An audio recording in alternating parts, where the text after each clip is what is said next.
Hello there, lovely people. It's Alex from Nintendo Life here, and today we're going to take you through what we believe to be the 31 best games available on the Nintendo Switch. Full stop. Well, yet, but full stop. How have we judged this? Well, through a number of different factors, including our own review score, that's an important one, Metacritic score, general feeling online, and also just how we felt in the moment. Because how else are we going to narrow it down to 31? No word of a lie, this gets harder and harder every single year. The Switch's library is just phenomenal, so please don't take it personally if we haven't included your favourite. And to remove even more accountability from ourselves, we're going to be doing this in no particular order. I've got the list right here, and I'm going to randomise the order now. And there we have it. But anyway, that's more than enough waffling. Let's dive right into things.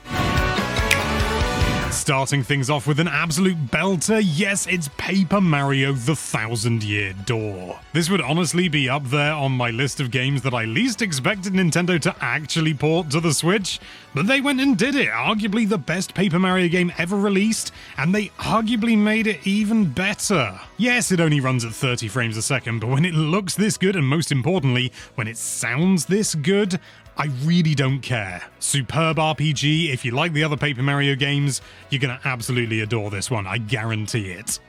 Moving on, we have Metroid Prime Remastered, and I can't really express how much of a personal favorite this game is. The original was incredible, and this version, the only thing that's worse is maybe the doors. It's not a full-on remake like the Thousand Year Door, but to be brutally honest, it might as well be. They updated every single art asset, and as a result, it just looks delightful. And when a game looks this delightful, and just so happens to be one of the best games ever released, you know it deserves to be on this list. Next up, we have Super Mario 3D World plus Bowser's Fury. It is only a single entry. You can't buy Bowser's Fury separately. 3D World, already one of the best 3D come 2D platformers. It's definitely its own kind of thing, arguably maybe even kind of a top-down platformer. It's odd, but it's an incredible game. It really, really is. And throw Bowser's Fury into that, which is really quite an experimental 3D platformer where everything's, it's kind of open world, but at the same time, it's sort of not, because an open world platformer would be boring. It's absolutely crammed full of stuff, unlike every other open world game ever. Considering that is just a free bonus on top of already an incredible platform game, this is, could you call it a bundle? It's not really one game, whatever it is. This is one hell of a package. Next up, an indie delight. It's Celeste. This game, it's absolutely not for the faint of heart. It is tricky, but oh my god, if you put the time and effort in, and the game does offer you some support if you need it, it is so worth your time. It is such a satisfying, challenging game, and frankly, I don't think I've played a game with better controls. I've played other games with equally good controls, but I don't know what they could improve. They've got Coyote time down perfectly. The game is so responsive. Every time you fail, it's your fault and you know it. The narrative is superb. There's almost nothing to complain about. Moving on, a colossal endeavor.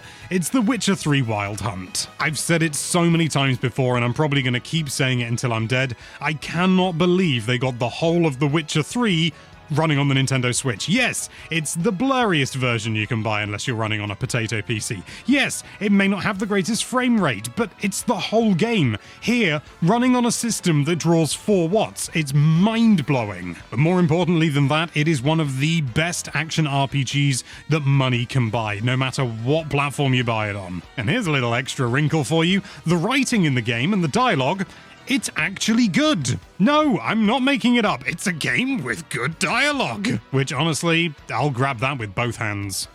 Coming up next, it's Cuphead. And if you haven't heard of Cuphead, let's be honest, you've probably heard of Cuphead. Yet another indie gem that controls perfectly, is really rather challenging, and is so satisfying on every level. And then you wrap all that up in, frankly, one of the most gorgeous art styles that I've ever seen. The animation in this game is second to none. The hand-drawn early cartoon aesthetic ironically means that this doesn't feel dated in the slightest, despite it not actually being the newest game around. It's got some DLC as well, which is absolutely worth getting, but because it's so ironically timeless, you wouldn't think it took as many years to come out as it did. The Legend of Zelda Tears of the Kingdom. Of course it had to be on this list. There's going to be some people in the comments going down there going, oh, it wasn't that good. But you know what? They're objectively wrong. This is one of the finest games that's ever been made, and I will accept no other arguments. I mean, other arguments are valid, but this is our list. Nintendo had already rewritten the book with Breath of the Wild when it came to open world games, and then they did it again. Honestly, Breath of the Wild looks basically like a tech demo in comparison. There are so many different mechanics in this game, so many different items, so many things you can just do, and so many ways that you can do different things. It truly feels like a real sandbox experience, but also very heavily tailored. It has its flaws, absolutely, and there are a few gaps in the armor here and there, but my god, the overall experience, it's hundreds of hours worthy of your time.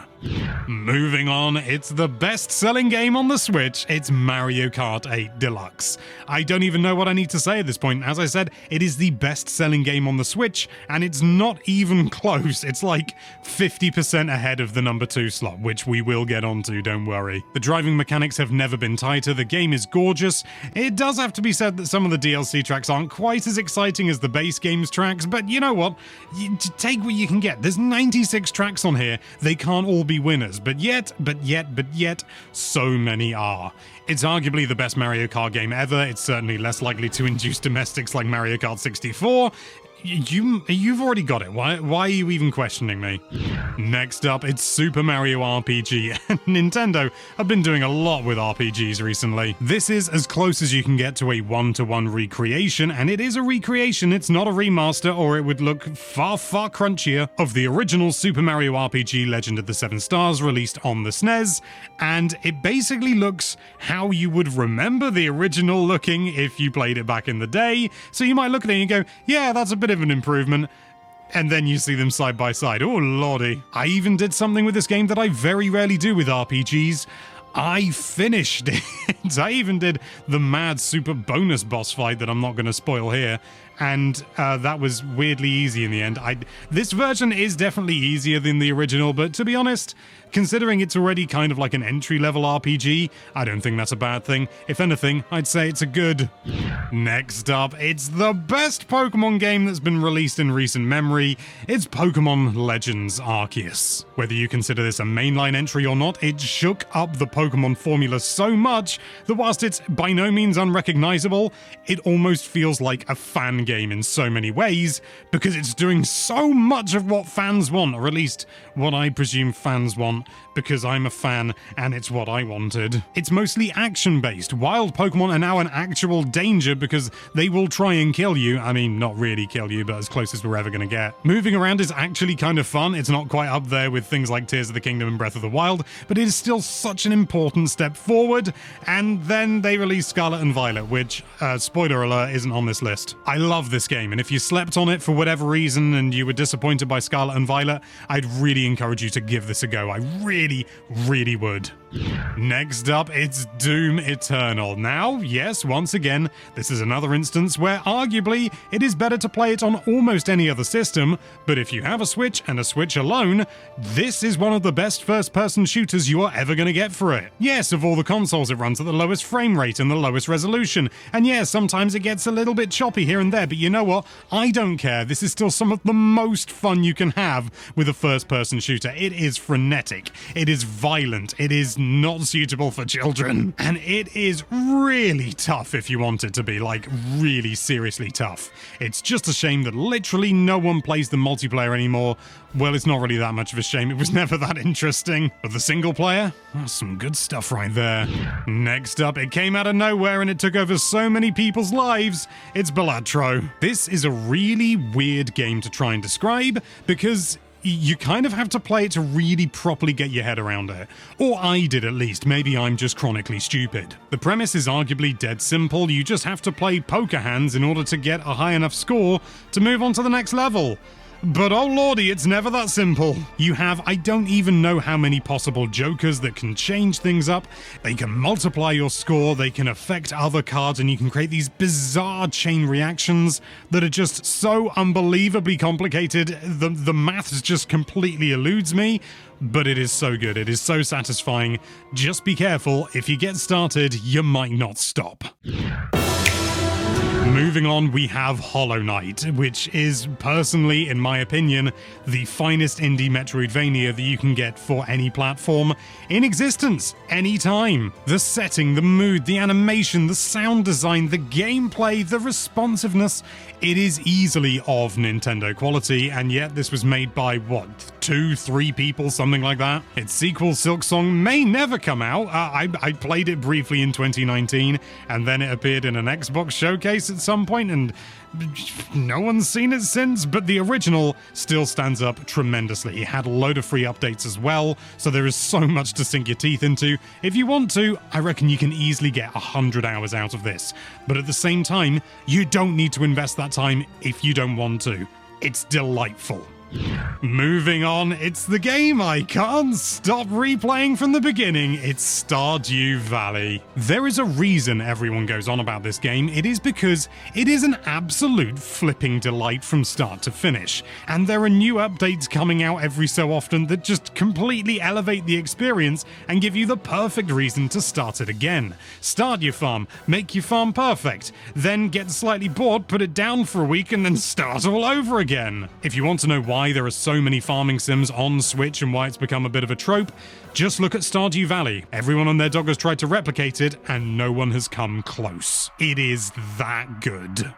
Moving on, we have Splatoon 3. Who knew that Nintendo would make a third-person shooter and make it one of the most charming, delightful, and frankly, inventive games ever? Well, if anyone was going to do it, it was Nintendo. But you know what I mean. The updates have ended for Splatoon 3 now, but my goodness did it go out with a bang. There is almost an immeasurable amount of stuff in here to unlock, to play. There's side modes, missions. There was the DLC side order. That was great fun as well. It was a roguelite. Who expected that? Nintendo keeps doing hit after hit with this franchise, and personally, I can't wait to see where they take it next. Moving on, we have Super Mario Odyssey, which... what do I even need to say at this point? This game is as old as the hills. You might not want to think about it, but yeah, this is 7 years old. This game is 7 years old. 7. This is easily one of the best 3D platformers that has ever been made. Endlessly creative and inventive, hugely replayable. I've replayed this game far more times than I ever thought I would, just because it is so much fun. The movement is so beautifully refined. You can do some ridiculous stuff that maybe Nintendo didn't intend, but hey, you can do it anyway. Superb visuals, overall brilliant performance as well.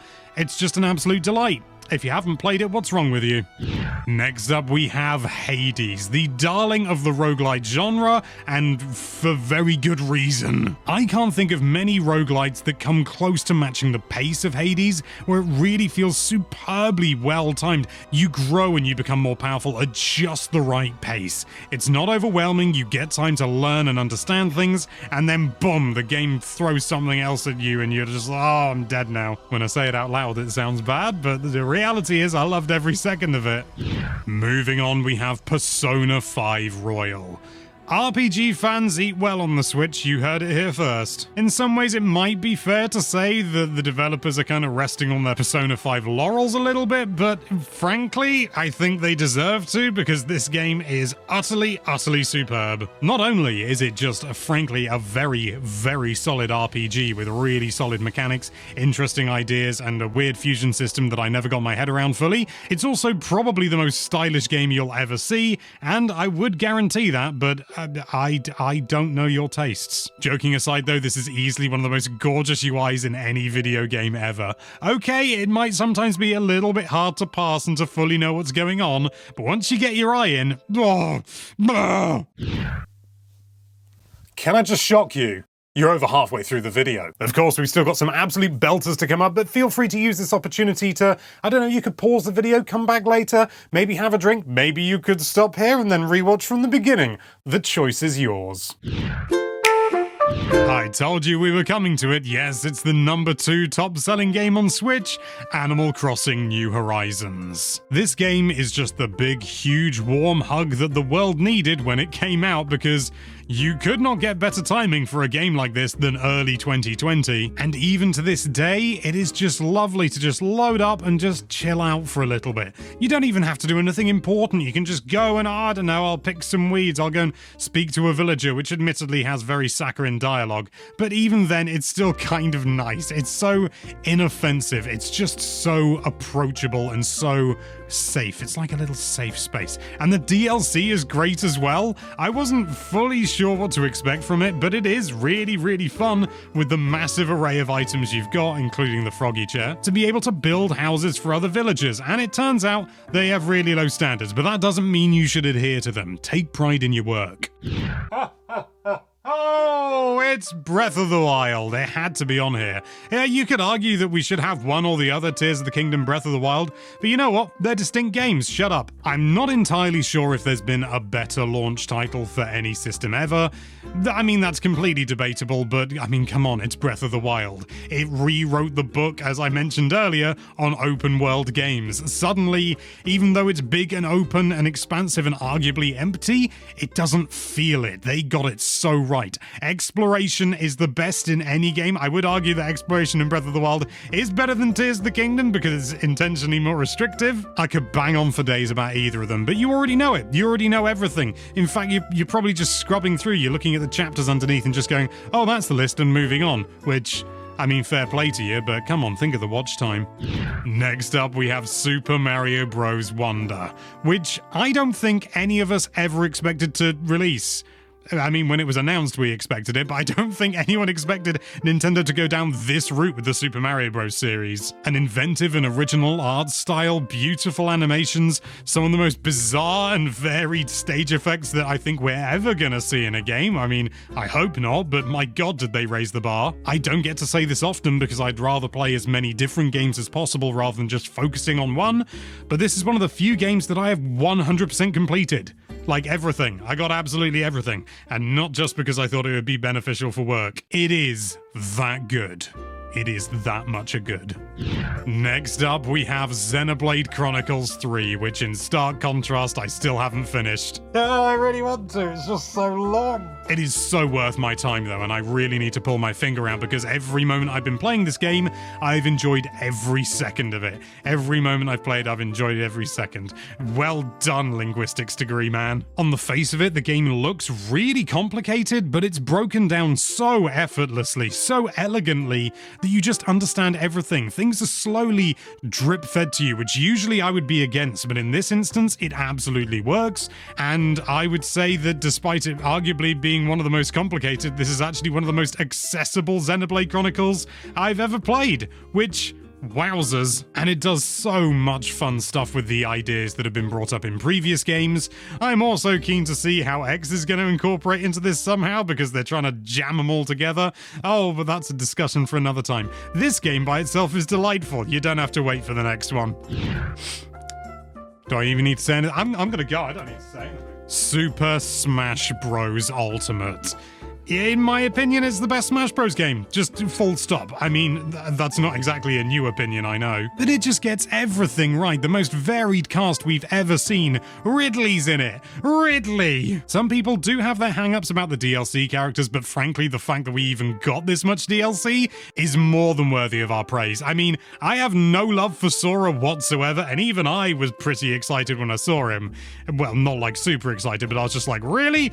Disney allowed this? There has never been, and maybe never will be, as big a crossover as we see in Super Smash Bros. Ultimate. Like, people compare it to things like, oh, Avengers Infinity War and stuff like that. Nah, mate, Ultimate's got so much more on that.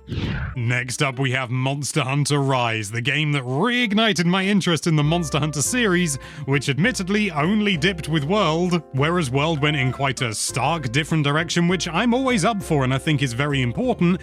Rise kind of reined things back in a little bit and then went, you know what, let's just make movement the most fun thing you've ever done, and it's absolutely brilliant. We've got Monster Hunter Wilds coming up as well, but in the meantime, before then, or if you just don't have the right console, I can highly recommend Monster Hunter Rise and its DLC, Sunbreak.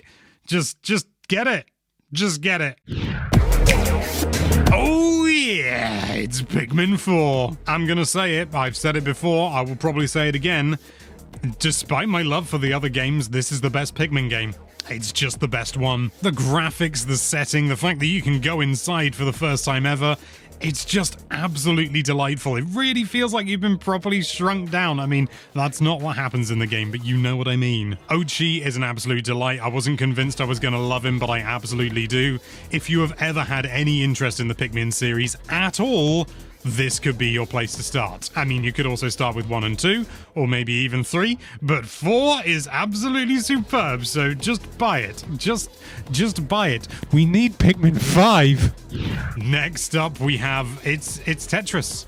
But it's not just Tetris, it's Tetris Effect connected. I believe there are a lot of naysayers out there who look at this and just sort of go, well, isn't it just Tetris? And in one camp, yes. In other camp, absolutely no. This is not only Tetris, this is an audio-visual experience. And that sounds very hoity-toity and very sort of, oh, la-di-da, Mr. Video Game Journalist. But the truth is, it is just that. It is an experience. And I was in the camp, I wouldn't say I was a naysayer, but I never fully understood. I just assumed that everyone knew what they were talking about when they talked about this game. But then when I finally actually played it for the first time, it hits completely differently. The music, the effects, the fact that every single move you do builds upon the audio and the visuals as well.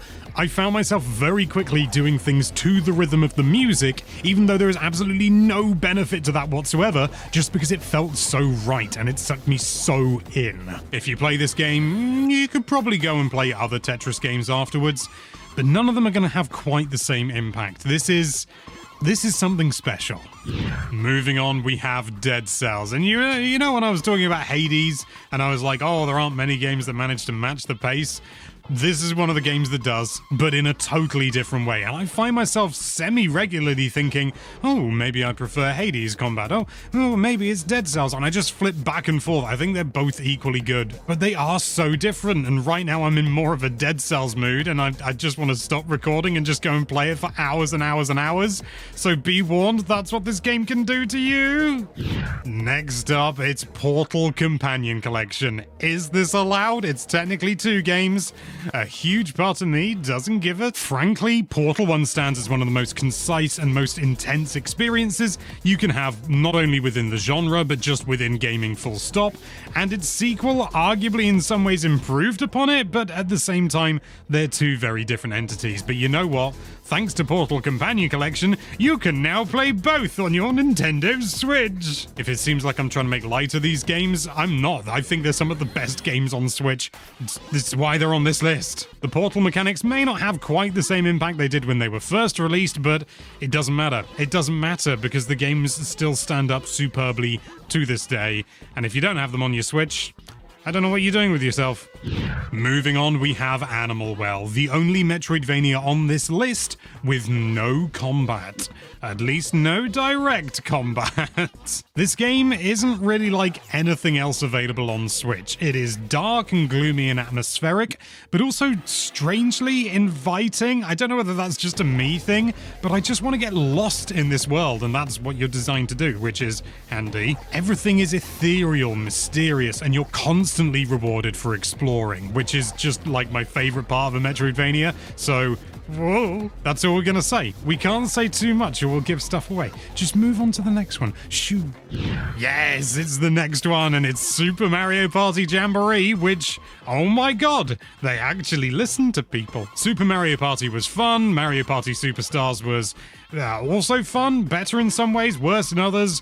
Super Mario Party Jamboree basically takes the best elements of both, smashes them together, and makes it absolutely massive at the same time. It's just, to be honest, it's the best Mario Party on Switch. It's arguably the best Mario Party ever. Loads of different offline modes, loads of different online modes that actually work well as well. An incredible array of mini games. Not all of them are absolute winners, but you know, it's still a bloody good showing. And whilst there aren't as many boards as I would like personally, the boards are all so good you kind of don't necessarily need more. It would be nice to have more, but you know what? What we've got here is pretty flipping great. I don't really see myself playing any other Mario Party game except maybe the old ones on NSO for a laugh. Goodbye, Super Mario Party. Hello, Super Mario Party Jamboree. Metroid Dread. One of the finest games that's ever been made. I cannot realistically explain all the reasons why this game is so good and why I love it so much, but as a long time Metroid fan, this game absolutely lived up to the expectations and surpassed them so much. It answers so many questions that I had about the Metroid universe, and also raised some new ones! I'm not going to give any spoilers away, but the climax of this game is unparalleled for me. It is just unparalleled, and the rest of the game before it is utterly superb. It does some really interesting things with the Emmys, the robots going around and everything like that, and slowly but surely getting more and more powerful, and Samus being more of a badass. Oh, I really can't recommend this game enough. It is just incredible from start to finish. And hard. The game is hard. They had to patch in an easy mode. And there we have it. The 31 best Switch games ever, in our opinion. I said it at the start, I'm gonna say it again, this is an incredibly tough list to make. To narrow down the entire library to just 31 games means we've had to miss out so many wonderful entries, so please let us know what you would have included with a comment down below. Thank you so much for watching. If you like this video, then why don't you join up with that subscribe button and contemplate the fact that we may only ever do one of these ever again. That's a sobering thought. And be sure to check out NintendoLife.com for all sorts of lovely Nintendo-related content. Thank you again for watching. Bye-bye.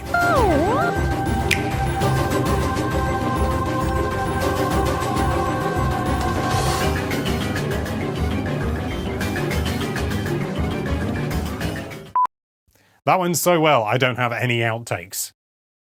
I could make some up. Hello there, lovely playable. Oh no! Oh, I've ruined it! Oh, I'm gonna have to start the whole Ow! I genuinely just put my hand on a pin.